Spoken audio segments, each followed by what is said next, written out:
Tem uma coisa que ninguém te ensina sobre a vida adulta: às vezes, quem te ferra não é um estranho. É a pessoa que você ama.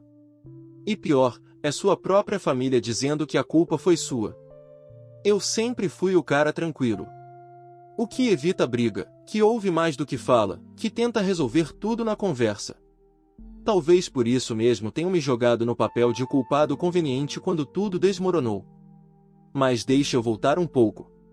Meu nome é Daniel, tenho 36 anos, nasci em Porto Alegre, mas moro nos Estados Unidos desde 2010. Vim para cá depois de passar num processo seletivo de uma empresa de logística em Chicago, que até hoje é minha base de trabalho. Cheguei sozinho, mochila nas costas e um inglês quebrado, mas cheio de vontade de crescer. Hoje em dia, coordeno uma equipe de operações internacionais, tenho estabilidade, um apartamento modesto, e até então, achava que tinha uma vida sólida com a minha mulher, a Júlia. A Júlia era americana, filha de imigrantes poloneses, enfermeira-chefe num hospital universitário. A gente se conheceu num grupo de brasileiros em Chicago, numa daquelas festas de churrasco no parque, com música alta, farofa, picanha e gringo tentando entender o conceito de caipirinha. Ela apareceu com uma amiga que era casada com um brasileiro do meu grupo. Era simpática, falava espanhol fluente, ria de tudo e me desafiava com piadinhas ácidas. Nos demos bem logo de cara. Começamos a sair, e em pouco tempo, ela já estava aparecendo nos jantares da minha família. Minha mãe adorava ela. Meu pai, mesmo sendo o típico gaúcho marrento, também elogiava. Meus irmãos? Mais ou menos.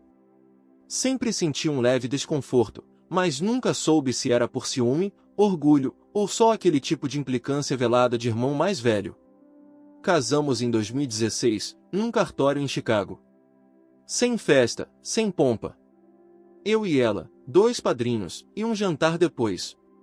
A vida seguiu, contas, turnos dela no hospital, minhas viagens a trabalho. A gente tinha nossos problemas como qualquer casal, mas nada gritante. Pelo menos era o que eu achava. Os primeiros sinais vieram sutis. O celular sempre grudado na mão. O riso abafado com mensagens no meio da noite.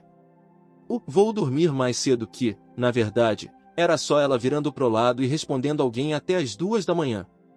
Perguntei algumas vezes, e ela sempre dava aquele tom passivo-agressivo de quem inverte a culpa. Você tá ficando paranoico. Vai ver você que tá escondendo alguma coisa. Comecei a me sentir mal, comecei a duvidar de mim mesmo. Mas continuei fingindo que estava tudo certo. Porque admitir que algo estava errado era o mesmo que aceitar que minha vida inteira estava desmoronando. A gota d'água foi num fim de semana que viajei a trabalho para Houston. Fiquei fora 3 dias. Quando voltei, achei estranho que o carro dela estava com o banco do motorista ajustado para trás, mais do que o normal. Ela dizia que não usava o carro enquanto eu estava fora porque ficava com o dela. Questionei. Ah, deve ter sido o manobrista do hospital. Aquilo me coçou por dentro. Na semana seguinte, comecei a prestar mais atenção. Não espionar, ainda. Só observar. Os horários, os humores, as desculpas. Foi quando, numa manhã de sábado, achei algo no lixo do banheiro. Um pacote de camisinha. Marca que eu nunca comprei. E a gente não usava há quase 2 anos. Ela estava no controle, tudo certo entre a gente nesse sentido. Peguei o pacote, guardei, e naquele dia não falei nada. Só observei. E fui buscar ajuda onde achei que teria apoio, na minha família. Expliquei tudo com cuidado. Contei minhas suspeitas, o pacote, os horários, a frieza dela. Esperando compreensão. A resposta? Você tá viajando, Dani. A Júlia sempre foi dedicada. Será que tu não tá vendo coisa onde não tem? Talvez tu que não esteja sendo um bom marido, né? Eles viraram a culpa contra mim. Como se o simples fato de eu questionar já fosse desrespeito com a Santa Júlia. Como se ser mulher fosse certificado de inocência automática. Minha mãe me pediu para rezar mais e conversar menos, como se eu fosse um louco conspirando contra a própria esposa. Ninguém quis ouvir. Ninguém me apoiou. E a Júlia? Fingindo que estava tudo bem. Sorrindo nos almoços, mandando mensagem no grupo da família, comentando nas fotos dos meus sobrinhos. Enquanto eu, dormindo do lado de uma mulher que provavelmente passava as noites com outro. Até que um dia, a prova veio até mim. E a forma como ela chegou, bom, foi tão escancarada que não deixava espaço para dúvida. Na segunda-feira seguinte àquele fim de semana tenso, cheguei em casa mais cedo do trabalho. Não avisei. Tinha cancelado uma reunião por vídeo em cima da hora porque acordei com um aperto no peito. Aquela sensação que te avisa antes da realidade aparecer. E eu juro, não tinha intenção de pegar ninguém no flagra. Só queria chegar, tomar um banho, talvez tentar conversar com a Júlia mais uma vez. Mas quando abri a porta, ouvi a voz dela no quarto. Rindo. Baixinho. E outra voz. Masculina. Engoli seco. Fui andando devagar pelo corredor até ver, pela fresta da porta entreaberta, ela deitada na cama. Com um notebook no colo. De fone. Num bate-papo por vídeo. Só que não era um colega de trabalho. Nem amigo de infância. Era o personal trainer. Sim, o cara que ela conheceu na academia nova. Aquele que ela odiava no início e depois passou a chamar de profissional excelente.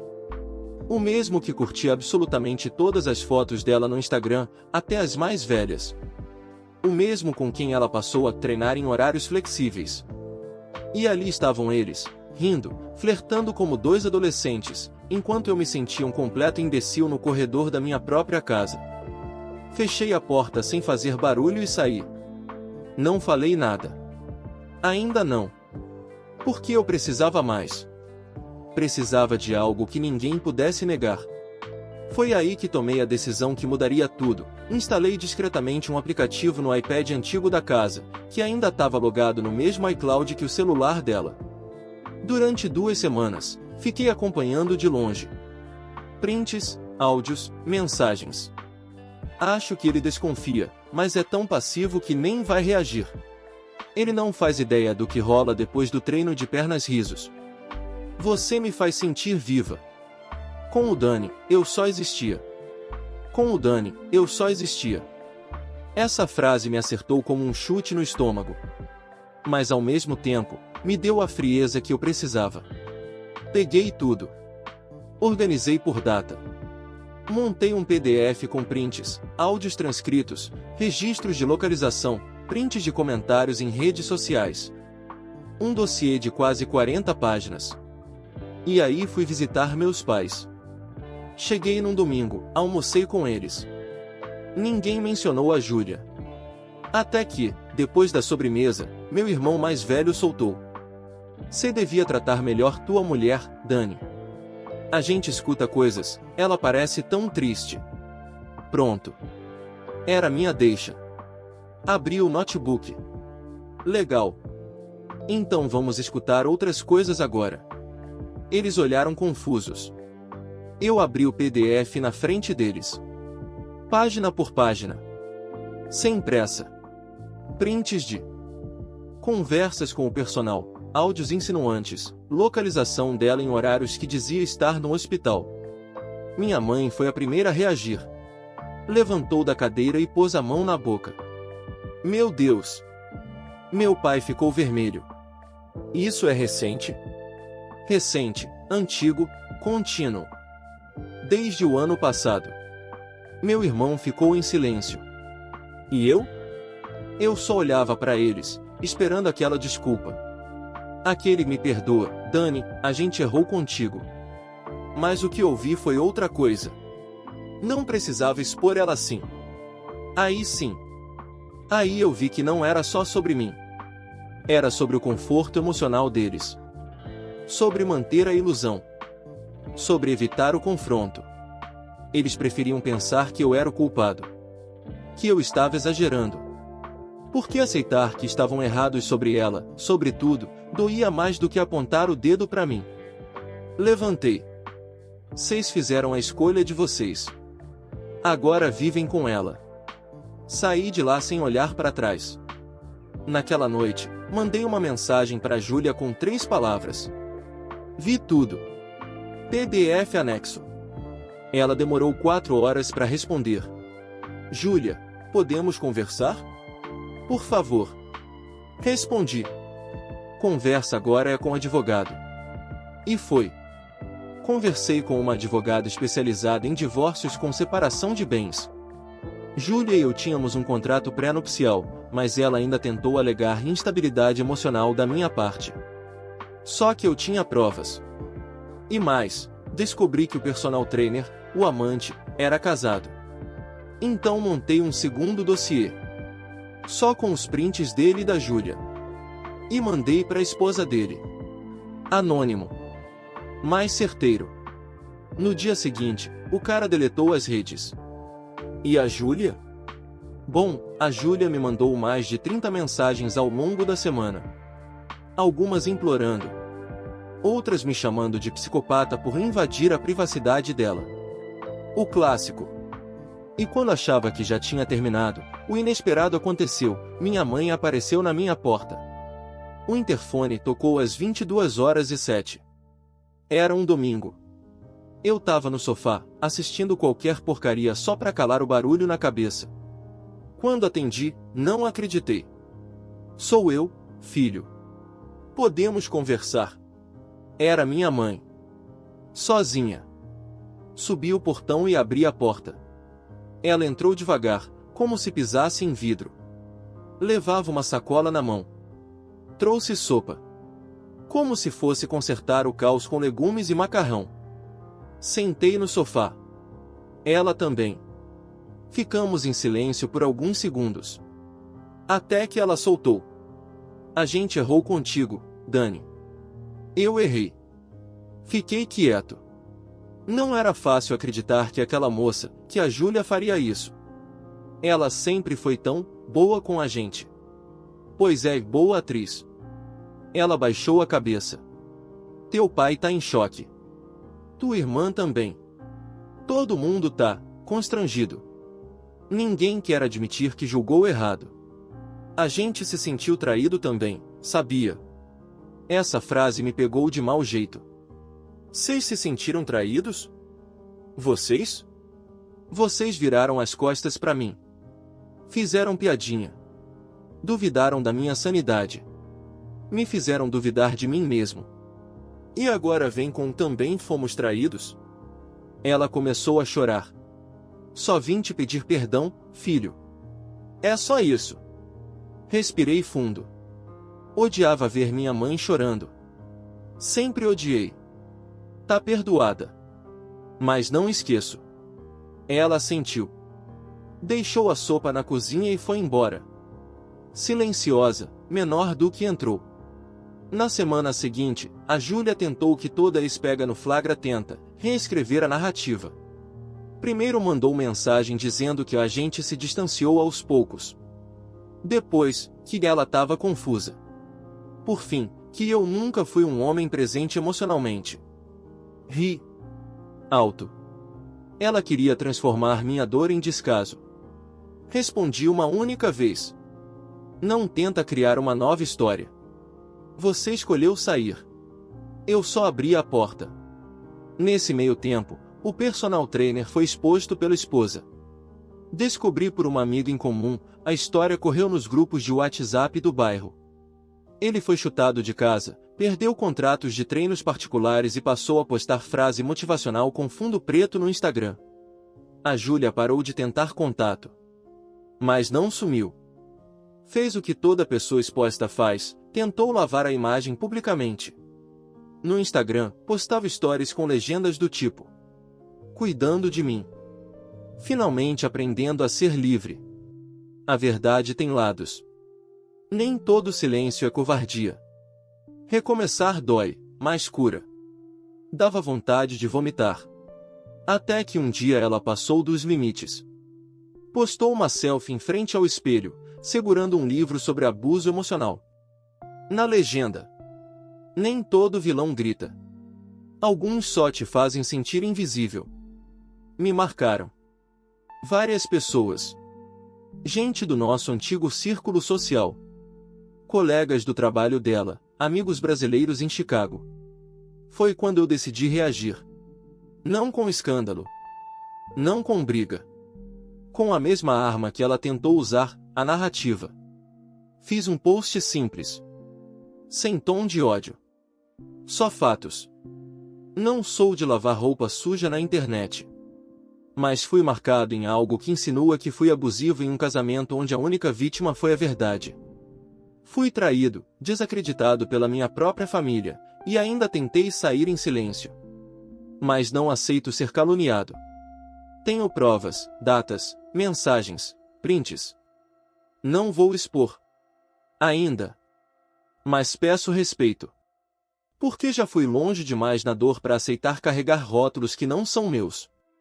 O post viralizou no nosso pequeno círculo social. Recebi mensagens de apoio. Gente que nunca tinha me dado muita atenção veio dizer que desconfiava que tinha algo estranho na postura dela. Hipocrisia? Sim. Mas servia. E serviu para outra coisa, reconstruir minha imagem.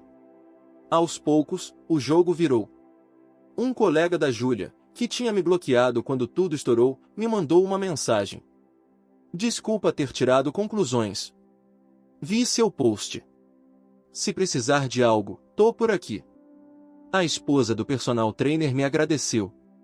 Disse que ver meu posicionamento ajudou ela a não se sentir louca. Minha mãe passou a me ligar todo dia. Não para falar da Júlia, mas de mim. Para perguntar se eu estava comendo direito. Se precisava de algo. Minha irmã me chamou para jantar depois de anos de silêncio. E eu? Eu comecei a reconstruir. Voltei para a academia, em outra, claro. Me matriculei num curso de pós-graduação online. Voltei a tocar violão nos fins de semana. Saí com uma garota chamada Elisa, que conheci numa cafeteria, e com quem ri de verdade pela primeira vez em meses. Mas faltava uma peça. O último capítulo. E ele veio no envelope. O envelope chegou numa terça-feira qualquer. Papel pardo, remetente neutro, mas o carimbo era claro, Hospital Geral de Chicago, o mesmo onde a Júlia trabalhava. Na hora pensei que fosse engano, ou algo burocrático ligado ao plano de saúde. Mas quando abri, ali estava a bomba. Uma cópia de um relatório interno de denúncia ética, endereçado à administração do hospital. Motivo: conduta imprópria e relacionamento íntimo com um paciente fora dos limites profissionais, durante o horário de expediente. Nome do paciente? Lucas M. Profissão: personal trainer. O tal amante.